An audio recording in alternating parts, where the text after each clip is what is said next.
Hello and welcome to Eye on Africa. The headlines tonight. American forces face a stiff fight in Somalia in an overnight raid to capture a high-profile Al-Shabaab target. 10 militants are killed, say American officials, but the identity of the target remains unknown at this stage. More violence in Tunisia as government forces try to clear the town of Ben Guerdan of extremists after Monday's deadly attack. Tunis says 10 Islamist fighters were killed in the operation today, as well as one soldier. And spreading the word of God through a mobile app. Evangelism goes digital in Ghana, where the faithful can now pray through their mobile phones. Now, this week's raids in Somalia have been described as some of the most aggressive military action in the country since the so-called Black Hawk Battle of the early 1990s.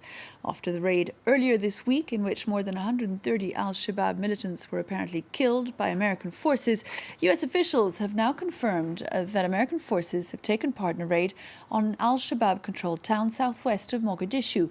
Troops were involved in heavy fighting after being helicoptered into the location. Zoe Flood joined us a short while ago to tell us more about the target they were seeking. Details do remain sketchy, but as we understand, a joint team of Somali commandos with American Special Forces were helicoptered into the town of Al-Dahegle, which is about 50 kilometers west of the Somalia capital, Mogadishu.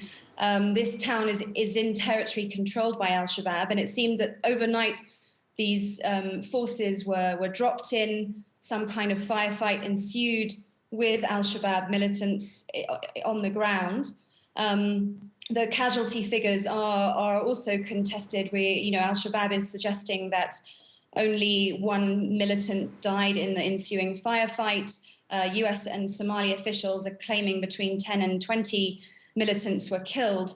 So that is unclear, and there is still a lack of clarity on who this target was and what the objective of this raid was. What we do know is that it was likely to be some kind of senior leadership figure. What happened to that target is unclear, but the Pentagon has said that the raid did not go all the way to its objective. Tell us also, Zoe, about the violence in the Somali capital today. Well, just today, there has been yet another car bombing in the Somali capital. This time it appeared to be targeting a tea shop that's popular with police officers. At least 3 people were killed. This is just one of a string of attacks that has taken place in Somalia over recent months, suggesting that Al-Shabaab is seeking to make its presence felt.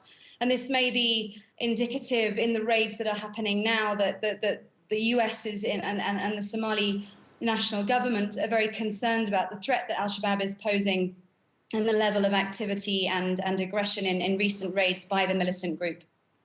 Zoe Flood reporting earlier this evening. There's been more violence in Tunisia overnight. Authorities say that troops killed 10 Islamist militants around the town of Ben Guerdan. The operation was aimed at clearing the border town after at least 55 people were killed in an Islamic State attack.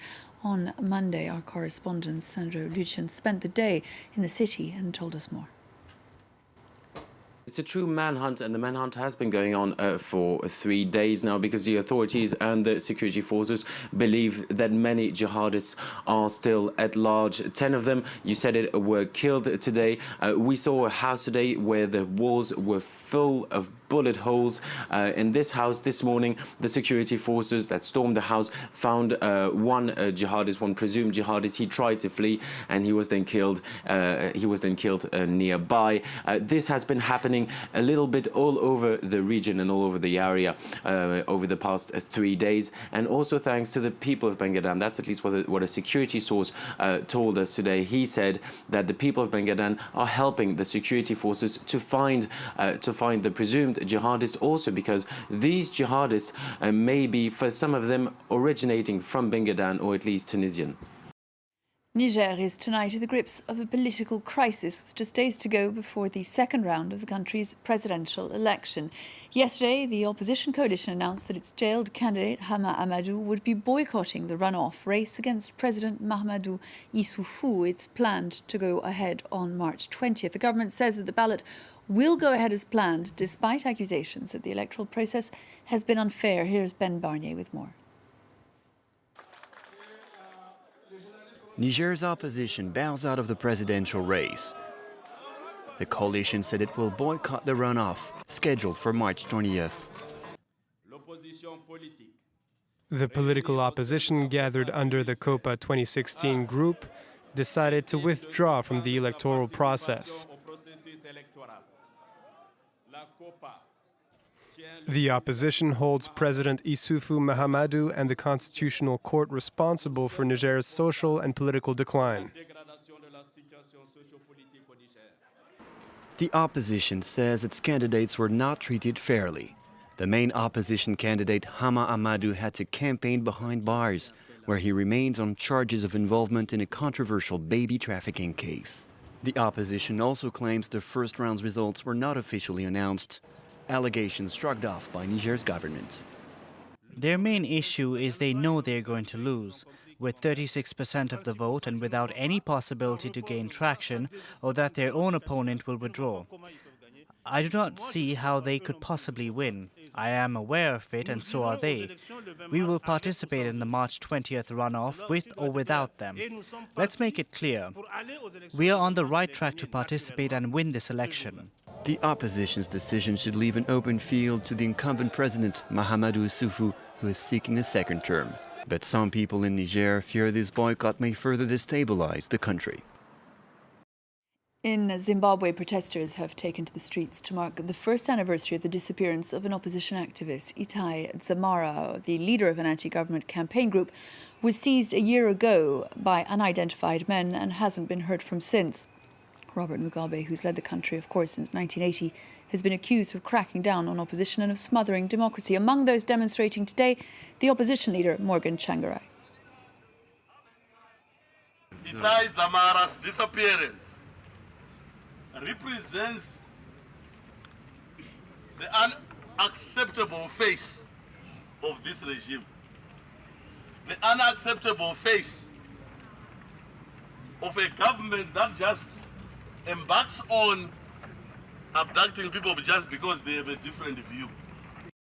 Before we go, an unusual story from Ghana. You might think that when you go inside a church, it's time to turn off your mobile phone or your tablet. In Ghana, however, things are being done slightly differently now. A team of Christian tech entrepreneurs has designed a software specifically to be used by churches and their flock. The web platform and mobile app is called Asuriba, which means churchgoer in Twi, a local Ghanaian language. Katerina Vitolzi has been finding out more.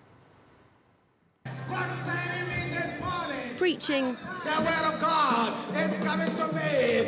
And praying, two of the more common aspects of church-going in Ghana. But now you can add using a mobile app to that list. Asuriba is a new cloud-based church management software. It enables the church to monitor attendance, send news and things like video sermons to the congregation's devices. In return, users can make prayer requests and instant online donations. I really enjoy using it because you can go anywhere and then still be in service. Because when you are out there, maybe at workplaces or whatever, you can get any information, you can get what's going on live on the app. Church leaders admit traditional preaching is no longer enough for modern churches. This is the platform for digital evangelism. Jesus Christ, he charged us to reach out to the whole world with the gospel. And we are not traveling with donkeys and horses again. So with the help of technology, social media, applications, you can get people to know the message of Jesus Christ. More than half of Ghanaians say they go to church. Asuriba's founders are amongst them.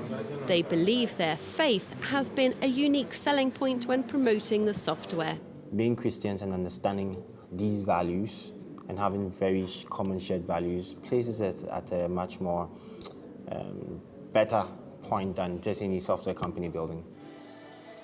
Less than a year old, Asuriba is already being used in 200 churches in Ghana. Its creators want to help ministries spread the word, one app download at a time. Is before all things. That's right from Katerina Vitolzi. That brings us to the end of tonight's edition of Eye on Africa. Mary Colombel was the producer this evening. We'll be back again tomorrow, same time, 9:45 p.m. rather, Paris time, 10:45 again, Paris time. We hope that you'll join us then.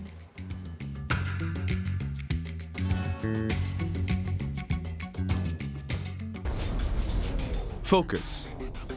Love forbidden by everything, by tradition, caste, or religion.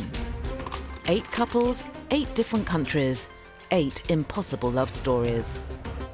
The daily struggles of modern-day Romeos and Juliets for the right to love no matter what society dictates. Forbidden Love, a new series on the right to love. Watch it on France 24 and France24.com.